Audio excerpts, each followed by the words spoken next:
Amitabha à vous, au Tep Shalom, c'est le roi mage depuis le 237. Bien heureux de vous retrouver en ce jour pour une nouvelle rubrique, encore chapitre, comme ça de bon à savoir. Bon à savoir d'aujourd'hui sera porté sur la prospérité financière. C'est quoi la prospérité financière? Vous savez, il y a beaucoup d'indicateurs qui font à ce qu'un homme puisse devenir prospère dans le domaine des affaires.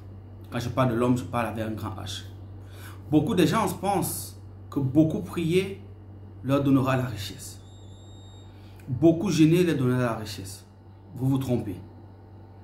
C'est pour cela que je ne m'entends pas parfois avec mes anciens collègues ou avec ceux qui exercent encore dans le ministère, qui vous disent des vérités. La prospérité financière dépend de l'odeur que vous émettez. La prospérité financière dépend du placement que vous faites. La prospérité financière dépend de l'aptitude à anticiper dans le cours des événements. La prospérité financière dépend de la façon dont vous appréhendez la vie et de la confiance que vous faites avec ceux qui vous entourent. C'est d'où vient le secret de la prospérité. Mais le plus important, c'est l'odeur que vous émettez. Beaucoup de gens pensent que avoir des encens ou utiliser des encens sont diaboliques. Ils font des erreurs. C'est vrai que dans le livre d'Exode, quand on parle du tabernacle, comme ça, Dieu avait institué à Moïse, comme ça, de faire des sacrifices afin que cette fumée de bonne odeur puisse être agréable. Donc, vous voyez que dans l'Ancien Testament, on parle de la bonne odeur. Toi qui me regardes, quelle est l'odeur que tu émets? Il y a des gens qui émettent l'odeur de pauvreté, qui émettent l'odeur de malchance, qui émettent l'odeur de stagnation, qui émettent l'odeur du célibat, qui émettent l'odeur de, on va dire, de mort, dirais-je même, qui émettent l'odeur de l'accident, qui émettent l'odeur du rejet, et plus encore. Oui, il y a des gens qui ont ces odeurs. Ces odeurs sont causées par quoi? Ces odeurs peuvent être causées par les miasmes du bas astral que vous contractez en fonction de l'activité que vous faites. Ces odeurs peuvent être contractées par rapport à une ligue de sorciers qui se sont légués contre vous dans votre famille maternelle ou dans votre famille paternelle. Ces odeurs peuvent être le dû ou encore le fruit de votre orgueil. Ok, via peut-être des anciens, via des mystiques. Alors ils décident comme ça de salir votre odeur. C'est pour ça que dans la vie, il faut faire très attention quand vous liez avec certaines catégories de personnes ou quand vous faites certains travaux spirituels. C'est des conseils que je vous donne. N'allez jamais chez un vrai mystique, intantinet soit-il. Vous allez avec la prétention ou l'orgueil, ou vous pensez que vous allez faire des jongleries. Parce qu'il peut salir votre odeur. Oui, il a la capacité de le faire. Parce que les mystiques manipulent les énergies. Celle-ci, c'est quelqu'un qui est de mauvaise foi. Il peut vous lancer l'odeur de la mort. Il peut vous lancer l'odeur du rejet. Il peut vous lancer l'odeur de la pauvreté. Il peut vous lancer l'odeur de la stagnation. Et ainsi de suite. Maintenant, ça dépend du degré qu'il voudrait que ça vous arrive. Soit rapidement, soit lentement, soit à long terme. Mais le plus dangereux, c'est à long terme. Parce qu'à long terme, généralement, ça vous consume un peu. Avant que vous preniez conscience, vous n'avez plus rien. Vous allez vous rendre compte que vous êtes foutu. Il faut faire très attention. L'odeur que tu émets est très important. Raison pour laquelle on vous demande toujours d'avoir des encens dans vos sanctuaires ou dans vos chambres. Je prends un exemple. Vous finissez de faire les rapports avec votre petit ami ou votre fiancé ou votre femme. Les odeurs amènent une catégorie d'énergie qu'on appelle les miasmes. Ces miasmes-là polluent l'atmosphère. On vous dit, pour ceux qui sont chrétiens, que Dieu est 3 fois saint. Comment vous voulez qu'un esprit qui est 3 fois saint puisse venir dans un endroit qui a été corrompu par le sexe? Maintenant, imaginez encore si vous faites des pratiques sexuelles d'une manière aiguë. Cunnilingus, fellation, sodomie, etc., etc. Vous voyez que Dieu ne viendra pas là-bas. Vous comprenez qu'il ne viendra point. Maintenant, comment faire à ce qu'il puisse venir malgré cet état? Ou que l'ange vienne porter vos prières afin qu'il puisse traverser les dimensions. Il faudrait que vous ayez des encens. Parce que l'encens est un réceptacle d'énergie, est un catalyseur d'énergie. L'encens. L'odeur que vous émettez, l'odeur que votre maison émet aussi caractérise la prospérité que vous aurez. C'est pour cela que si vous voulez avoir la prospérité financière à tous égards, utilisez des encens régulièrement. Les encens s'utilisent avec certains jours spécifiques dans la Bible. Si vous voulez faire le compte, comme il est écrit dans le livre d'Habakkuk, à partir, je crois, du chapitre 2, verset 3, je crois, on vous parle de la prophétie qui va s'accomplir, ou la prophétie s'accomplira, ou la prophétie de Dieu. Mon cher ami, mes chers frères, arrêtez de rêver. Le destin est entre vos mains. C'est vous qui décidez de votre destinée. Dieu a mis les cartes entre vos mains. Parce que vous êtes fait à son image, vous êtes des demi-dieux. C'est à vous de décider en fonction des actes que vous posez, en fonction des décisions que vous posez, de devenir maître de ce monde. On ne peut pas vous dire que l'or et l'argent appartiennent à votre Dieu. Vous êtes dans la misère, vous êtes dans la pauvreté, vous êtes dans la mendicité. Ça n'a pas de sens, ça veut dire qu'il y a un problème. Revoyez votre façon de faire. Revoyez votre façon de faire. Pourquoi est-ce que votre pasteur roule carrosse? La maison est climatisée partout. Il a des voitures qui coûtent extrêmement cher. Il prend des avions en business class ou en classe affaires. Mais vous n'avez jamais monté dans un avion. Pour prendre des voitures, même pour voyager, c'est des bus. Et c'est même en plus le marque Mazou. C'est sérieux. Mais comment on lui fait? Or, vous êtes égaux aux yeux de Dieu. Ça dit qu'il y a un problème. Si vous êtes des bons bergers, si vous êtes des bons oies, votre berger, vous devez bien manger. Ça veut dire qu'en principe, vous tous, vous devez être à part égale. Mais comment lui prospère, vous diminuez. Lui croit, vous êtes en décroissance. Ça n'a pas de sens, ça veut dire qu'il y a un problème. Le secret de la prospérité fait partie aussi de l'odeur que vous mettez. Quand vous lisez bien la Bible, Dieu a envoyé 4 anges qui gouvernent les 4 coins de la terre. Et dans ces 4 anges, il y a une séraphine qui est au milieu, dans la 5e qu'on ne parle pas. Cette 5e est dans d'autres livres, parce que la Bible n'est pas complète. Il faut que vous le sachiez, il y a des choses qui ont été diminuées là-dessus. Cette 5e est une séraphine qui est là uniquement pour tout ce qui est odeur, parfum et encens. C'est elle qui gouverne tout ce qui est demande.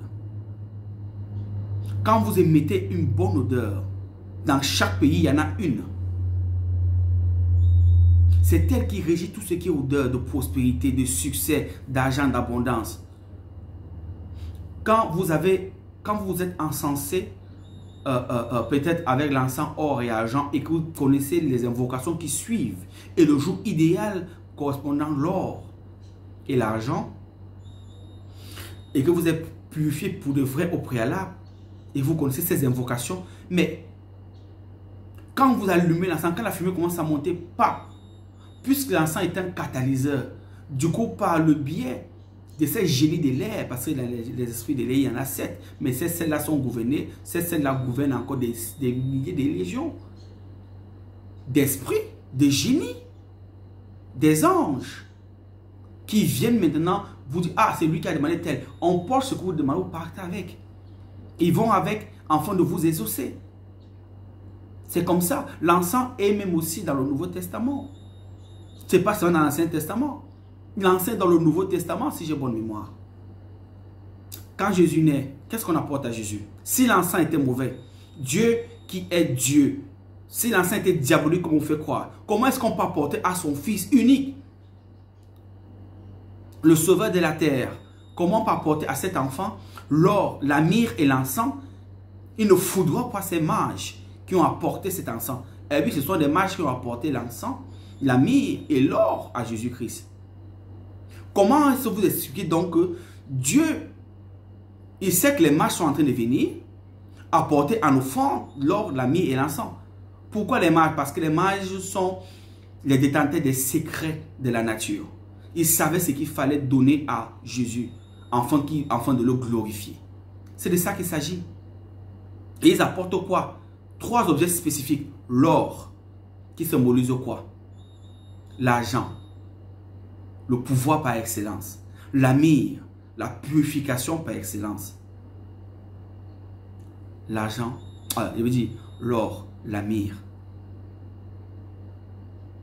Vous savez, quand ils apportent ces trois offrandes, la myrrhe, l'or, le détail j'oublie, quand ils apportent ça, c'est parce que Dieu savait que c'est ça, et c'est le premier présent qu'on offre au Fils de l'univers, bon, d'après les chrétiens, de l'univers.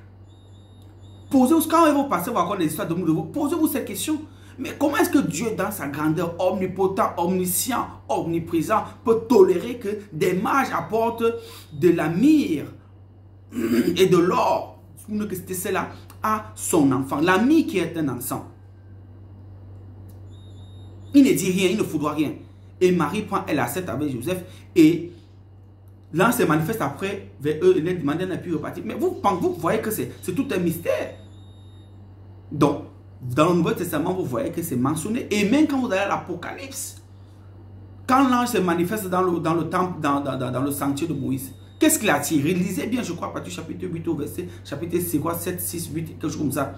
C'est l'encens qui fait qu'il se positionne là. L'encens c'est écrit dans l'Apocalypse. Et on vous dit l'encens n'est pas bon. Or, dans l'Apocalypse, le dernier livre de la Bible, qui fait partie du Nouveau Testament, c'est écrit. Quelle est l'odeur que tu émets? L'odeur que tu émets apporte une bonne vibration. Parce que l'odeur émet des vibrations. L'odeur émet des ondes. L'onde que tu dégages détermine qui tu es. La maison auquel tu habites, l'onde qu'elle dégage détermine le type de croissance que tu auras sur le plan financier. Tu ne peux pas être... il y a des détails qui vous échappent. Tu ne peux pas prétendre être un commerçant. Tu n'as pas un registre de commerce. Tu veux évoluer dans les affaires et un registre de commerce. Tu es un nouveau commerçant et un registre de commerce. Le registre de commerce est le même registre qu'il y a dans le plan spirituel. C'est ça qui prouve que oui, tu es en règle avec non seulement la loi des hommes que Dieu respecte, et avec l'univers, donc le cosmos. Parce que chaque chose est écrite quelque part dans un lieu sacré. Alors il faudrait que dans ton business que tu prends au sérieux, que tu aies ces livres-là.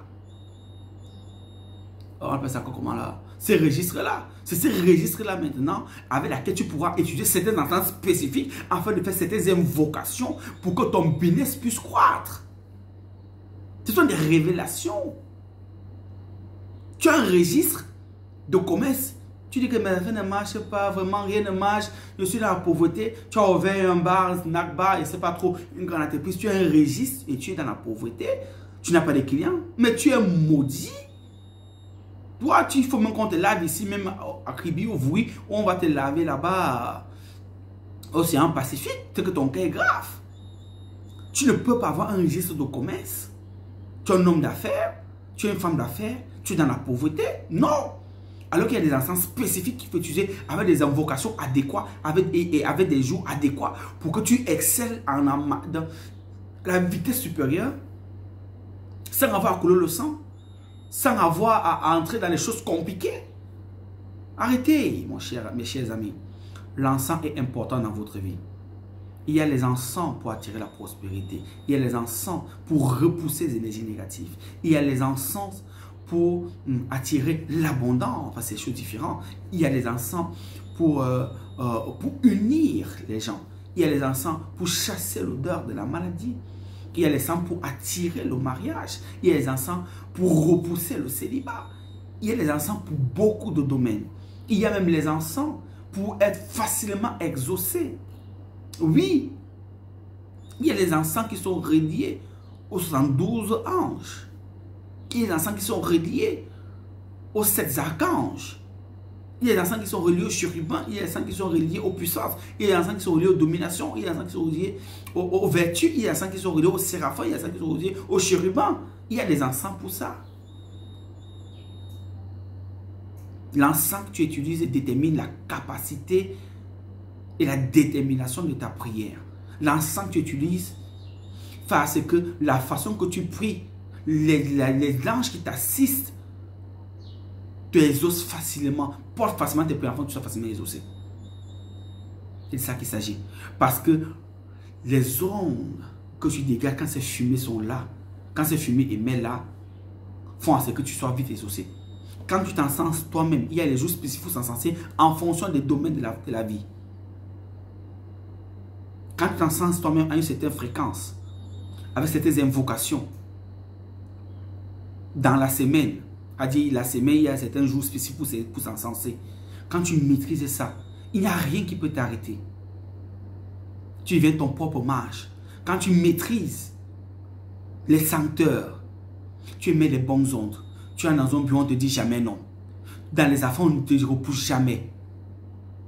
Quand tu es dans un endroit, les femmes courent toujours vers toi, ou les hommes courent toujours vers toi. On se pose la question que tu es dans où, tu as mis dans, tu es dans quel monde. Non, tu n'as aucun secret. C'est que tu as compris le système. C'est tout. Dieu, tout est à votre portée. C'est la connaissance, parfois, qui vous échappe. Alors, si vous voulez avoir la prospérité financière, utilisez les bons encens. Et vous verrez le changement.